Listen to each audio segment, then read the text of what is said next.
안녕하세요 여러분, 스포자TV 샤론입니다. 오늘 하루도 다들 집에서 건강하셨죠? 저는 오늘 학교에 마스크를 쓰고 다녀왔는데요. 오늘은 바깥 공기를 좀 쐬니까 기분이 좀 낫긴 하더라고요.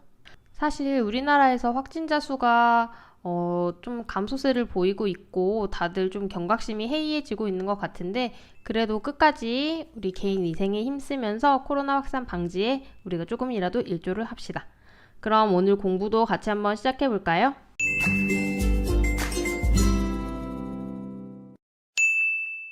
네, 오늘 13강에서는요, 크게 확률의 의미에 대해서 한번 배워보고자 합니다.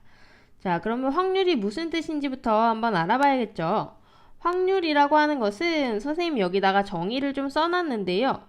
자, 이 빈칸에 들어갈 말이 무엇인지 어제 12강에서 배웠던 용어들 중에서 혹시 생각이 날까요? 두 글자로 이루어져 있는 건데 뭔지 좀 짐작이 되세요?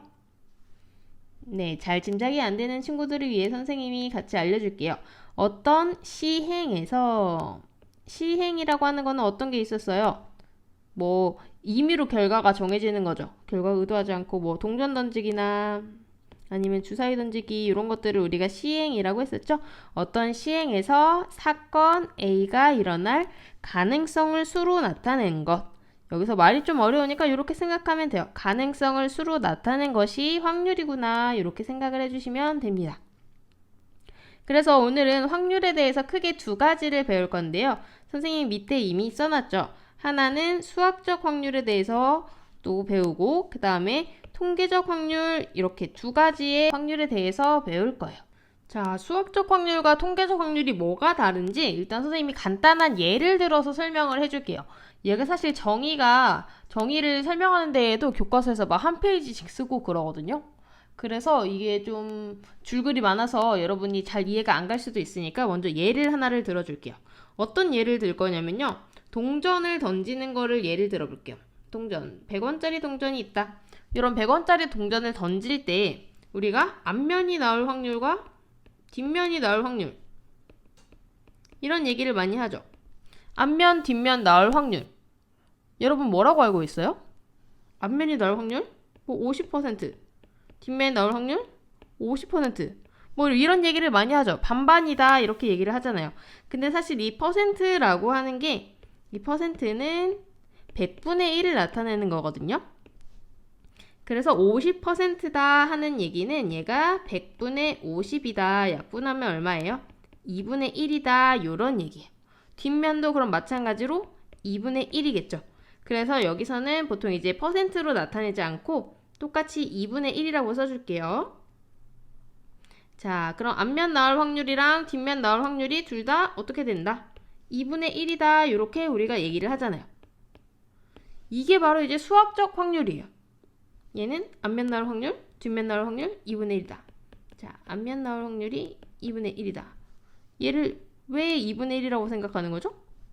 왜냐면 동전은 던졌을 때 앞면 아니면 뒷면밖에 없는데, 그러니까 총 두 가지 경우밖에 없는데 그 중에서 앞면이 나올 확률은 한 가지잖아요.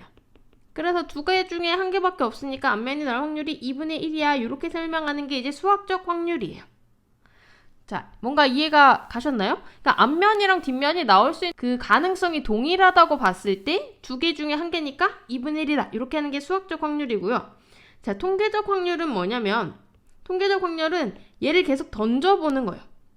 계속 던져봤을 때 앞면 한 번 나왔네. 이번에도 앞면 또 앞면 나왔네. 뒷면 하나 이번에 던졌는데 앞면. 이렇게 해서 계속 뭐 이렇게 세는 거예요. 이렇게 몇 번 이렇게 쭉쭉쭉쭉쭉쭉쭉 세다 보면은, 만약에 100번을 던졌다고 해봅시다. 100번을 던졌는데 앞면이 49번 나오고 뒷면이 51번 나왔어요. 그러면 통계적 확률에서 앞면이 나올 확률은 어떻게 되는 거예요? 100번 던졌으니까 100분의 49 이렇게 되는 거예요. 그런데 이거를 계속 해볼 수가 있잖아요. 100번 말고 1000번, 10,000번 이렇게도 계속 해볼 수 있는데, 이번에는 1000번을 던졌다고 생각을 해봅시다. 1000번을 던졌는데 얘네가 이제 이번에는 또 어떻게 바뀌었냐면 앞면이 좀 더 많이 나왔어요. 이번에는 앞면이 502번이 나오고 뒷면이 498번 나왔어요. 그럼 앞면이 나올 확률은 어떻게 돼요? 100분의 1000분의 502 이렇게 되는 거죠. 또 10,000번을 던졌어요. 10,000번 던졌더니 이번에는 또 뒤집어져서 뭐 이렇게 됐네. 4999 5001 이런 식으로 될 수도 있죠.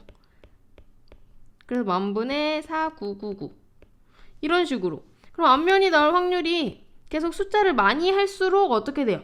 점점 어디에 가까워지는 것을 우리가 확인할 수가 있죠? 얘가 갈수록 점점 2분의 1에 가까워지고 있죠. 그래서 통계적 확률은 어떻게 생각하는 거냐면 이렇게 많이 앞면이 나올 확률을 통계를 내봤더니 결국 어디에 가까워진다. 가까워지는 특정한 값이 있는 거예요. 그래서 이 값을 통계적 확률이라고 합니다. 시행 횟수를 많이 했을 때 이때 어디에 가까워지는가 이게 통계적 확률이 된다는 거예요. 근데 이거 같은 경우는 수학적 확률이나 통계적 확률이 어때요? 똑같이 나왔죠. 수학적 확률도 2분의 1, 통계적 확률도 계속 가다 보니까 2분의 1. 그래서 나중에는 어떻게 되냐면 수학적 확률과 통계적 확률이 결국은 같아진다. 여기까지 이제 결론이 나게 됩니다.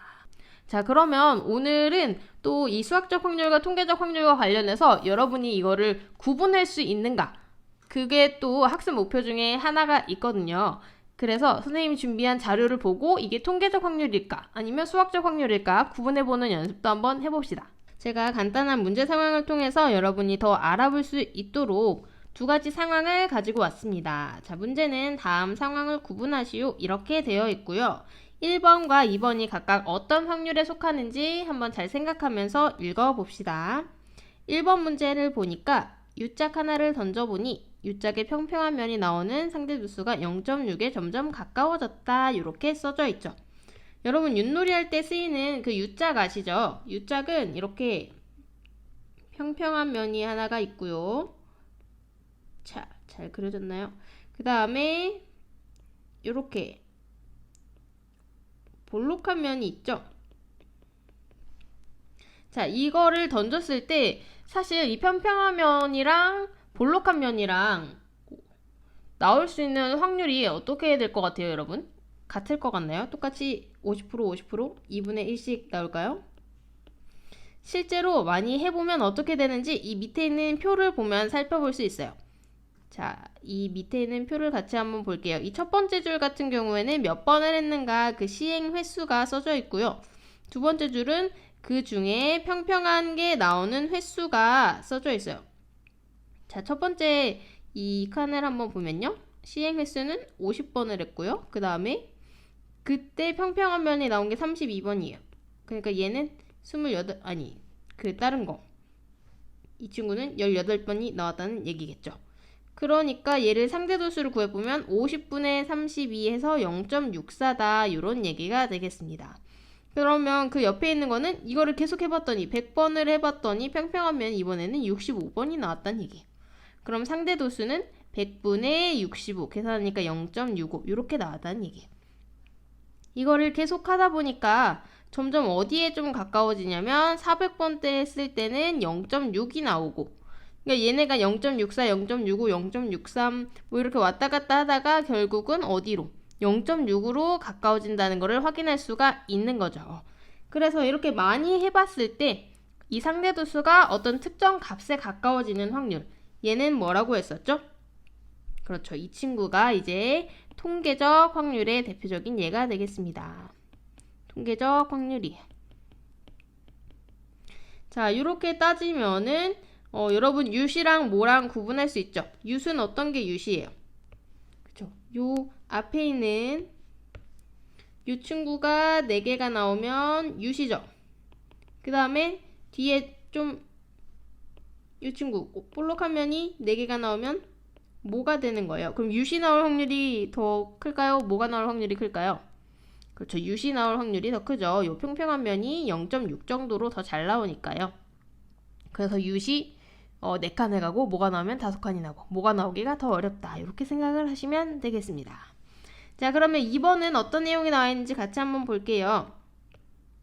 2번은 각 면이 대칭인 정육면 칠수를 던질 때 각 눈이 나올 가능성은 6분의 1로 모두 같다. 이렇게 써져 있죠.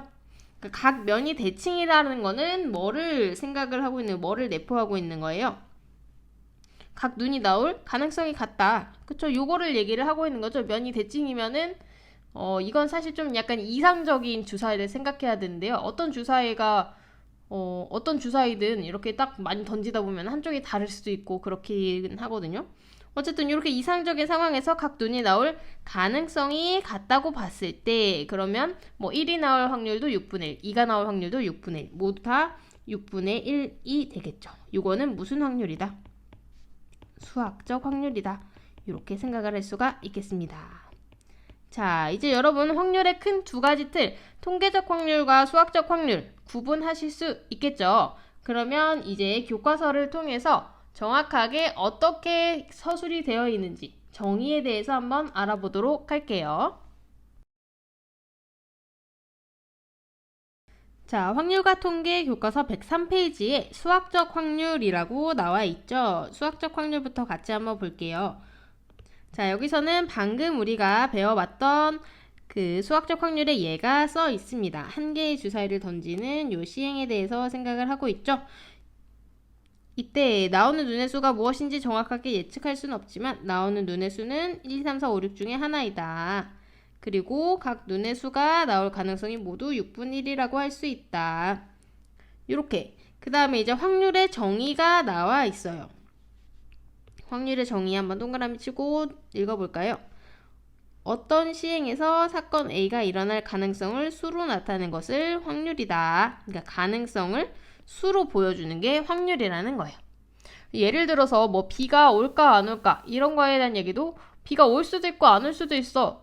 이런 좀 두리뭉실한 얘기 말고 내일 비가 올 확률은 20%입니다. 이렇게 얘기를 하면은 뭐 5일 중에 하루는 이런 날씨였을 때 비가 온다. 이런 얘기가 될 수가 있겠죠. 이렇게 확률은 조금 더 신빙성 있는 자료를 제시해 주기도 합니다. 수치화해서 나타내 주기 때문이에요. 그리고 이거에 대한 기호가 PA라고 나와 있습니다. 자, 그 다음에 수학적 확률에 대한 정의도 밑에 나와 있는데요. 자, 여기서는 이 크게 두 가지가 중요해요. 어떤 시행에서 원소가 유한계인 표본공간 S에 대해서. 그러니까 유한계의 상황에서만 생각을 한다는 거예요.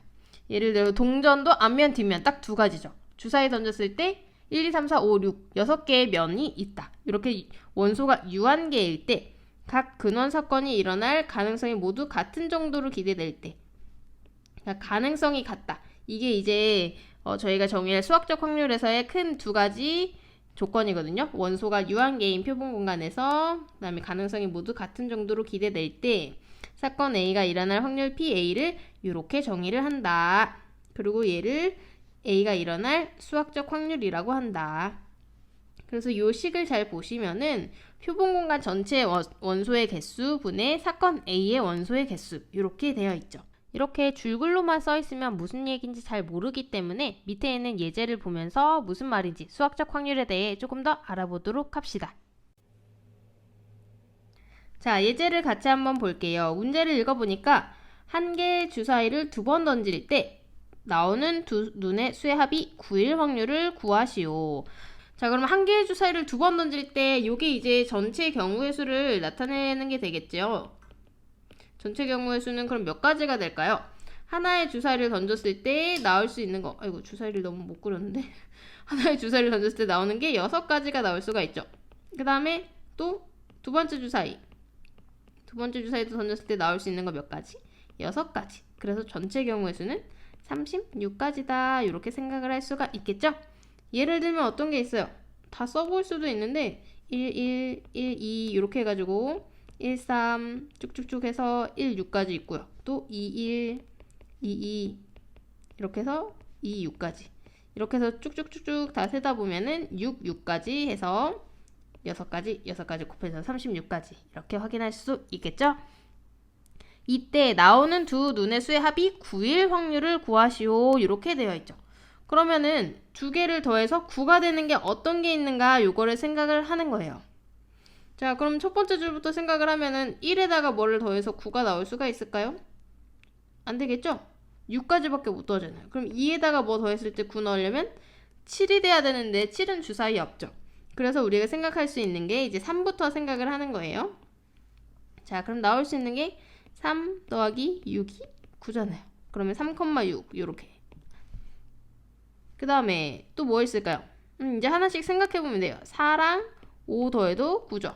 또 5 더하기 4, 6 더하기 3. 그래서 4, 5, 5, 4, 6, 3까지 이렇게 생각을 하시면 되겠습니다. 자, 그러면은 두 눈의 수의 합이 9일 경우의 수는 몇 가지가 되는 거예요? 이렇게 했을 때 4가지 되는 거죠. 그래서 답은 어떻게 된다? 전체 경우 36분의 4. 약분도 해줄 수 있겠네요. 약분하면 어떻게 돼요? 그렇죠. 9분의 1 이렇게 되겠네요. 자, 이렇게 수학적 확률은 전체 경우의 수를 세준 다음에 전체 경우의 수를 세주고 그 다음에 어떤 경우의 수, 어떤 특정한 경우일 확률을 구하라고요. 그러면은 얘가 될 경우의 수를 또 구해가지고 전체분의 몇 가지 이렇게 생각을 해주시면 되겠습니다. 다시 위에 있는 거를 잘 보시면 그게 잘 써 있죠. PA라고 하는 거는 일단 표본 공간 S의 원소의 개수, 그러니까 전체 경우의 수를 세라는 거예요. 그 중에 사건 A가 일어날 원소의 개수, 뭐 두 눈의 수의 합이 더해서 9일 확률, 아니면 두 눈의 수의 곱이 홀수일 확률, 뭐 이런 식으로 어떤 경우를 제시를 해줍니다. 그 사건이 일어날 원소의 개수를 그냥 분수로 나타내주면 되는 거예요. 자, 요게 이제 수학적 확률이었고요. 그 다음에 통계적 확률은 어떤 정의를 가지고 있는지 다음 쪽 한번 넘겨서 볼게요. 105페이지에 나와 있는 내용이고요. 위에서부터 천천히 같이 한번 보면요. 수학적 확률은 어떤 시행에서 각 근원 사건이 일어날 가능성이 모두 같은 정도로 기대된다는 가정하에 정의하였다. 그런데 우리 주변의 여러 가지 현상 중에는 각 근원 사건이 일어날 가능성이 모두 같은 정도로 기대된다고 생각하기 어려운 경우가 흔히 있다. 제가 조금 빨리 읽었죠? 자, 이렇게 써 있는데요. 예를 들어서 하면서 이제 U짝을 얘기를 해주고 있어요. 그래서 이 오른쪽에 그림도 나와 있죠. 평평한 면, 둥근 면. 제가 아까 볼록한 면이라고 했었나요? 어쨌든 이렇게 되는 경우는 이제 각 면이 나올 확률이 같다고 우리가 기대하기가 어렵다는 거죠. 그래서 이렇게 많이 던져봤을 때 반복적인 시행을 통해 각 사건이 일어날 확률을 생각해 볼 수 있다. 그래서 사실 선생님이 아까 낸 문제가 여기서 가져온 거예요. 그래서 얘를 잘 보시면 이렇게 시행 횟수를 계속 늘리고 있죠. 50번에서 400번까지 이렇게 계속 하면서 평평한 면이 나온 횟수를 계속 조사를 하는 거예요. 그랬을 때 이제 50분의 32 요거를 분수를 이제 소수로 나타냈을 때 이 값이 나온다는 거고요. 마찬가지로 이렇게 쭉쭉쭉 해봤을 때 나중에 결국 어떻게 되냐? 400분의 240까지 간다는 거예요. 근데 얘는 이제 400이 충분히 큰 숫자라고 생각해서 400까지만 한 거지만 500번, 600번, 700번 이렇게 1000번, 10,000번 계속 할수록 이제 이 상대도수가 점점 0.6에 가까워진다는 거를 또 아마 확인을 할 수 있을 겁니다. 그래서 이 밑에 있는 그래프 같은 경우는 여기 위에 있는 상대도수를 그대로 나타내 준 거고요. 여기 상대도수 여기 있죠. 요거를 이제 여기다 찍어준 거예요. 하나씩. 이렇게 찍어가지고 봤더니 점점 어디에 가까워지는 0.6이라는 요 선에 점점 아마 가까이 가는 거를 볼 수가 있다. 이 실험을 더 많이 해볼수록 아마 또 계속 이렇게 왔다 갔다 하면서 이 파란색 선이랑 점점 가까워질 거예요. 이게 어디다? 0.6이다. 이런 값을 우리가 통계적 확률이라고 한다는 거죠. 이런 일정한 값에 가까워질 때. 그래서 이제 통계적 확률의 정의가 뭐라고 써있는지 같이 한번 볼게요. 일반적으로 동일한 시행을 n번 반복하여 사건 A가 Rn번 일어난다고 하자. 그러니까 여기서 숫자로 생각하면 뭐 100번 했을 때 뭐 20번 이런 식으로 나타난다고 하자. 이걸 이제 뭐 1000번, 10,000번 이렇게 계속 반복 횟수를 늘린다는 거죠. 그러면 시행 횟수 n값이 한없이 커짐에 따라 그러니까 얘를 계속 많이 해봤을 때 상대도수가 어떤 일정한 값에 가까워지면 이 일정한 값을 사건 A가 일어날 통계적 확률이라고 한다. 이렇게 얘기를 한다는 거예요. 그래서 그 밑에도 이제 한번 읽어보면요. 한편 어떤 시행에서 사건 A가 일어날 수학적 확률이 P일 때 그 시행의 수 n을 충분히 크게 하면 사건 A가 일어날 상대도수 Rn은 수학적 확률에 가까워진다는 것이 알려져 있다. 따라서 통계적 확률과 수학적 확률은 같다는 것을 알 수 있다. 여기 이제 결론까지 나와 있습니다. 요것도 선생님이 아까 앞에서 설명하면서 잠깐씩 얘기를 했었는데요. 동전 던지는 걸로 선생님이 예를 들었었죠. 동전을 던지는 수학적 확률은 얼마? 2분의 1인데 요거를 계속 많이 할수록 뭐 100분의 49가 됐다가 200번 했더니 뭐 200분의 101, 1000번 했더니 1000분의 499 이런 식으로 점점 이 값이 어디에 가까워져요? 2분의 1에 가까워진다. 그래서 결국 통계적 확률과 수학적 확률은 같다고 생각할 수가 있다. 여기 결론까지 나왔습니다. 자, 오늘은 통계적 확률과 수학적 확률, 수학적 확률과 통계적 확률, 확률의 큰 두 가지 맥락에 대해서 한번 배워봤는데요. 이 두 가지 확률을 이제 구분할 수 있겠죠? 오늘은 확률의 이제 초보적인 기초 걸음마를 뗐다고 할 수가 있어요. 그래서 이제 내일부터는 또 관련된 확률 문제를 많이 풀어보고자 합니다. 오늘 배웠던 내용 잘 기억하면서 오늘 하루도 마무리 잘 하시기를 바래요. 오늘도 영상 보러 와주셔서 너무너무 감사합니다. 저는 내일 수학적 확률 문제 더 가지고 만나도록 할게요. 그럼 다음 영상에서 만나요. 안녕.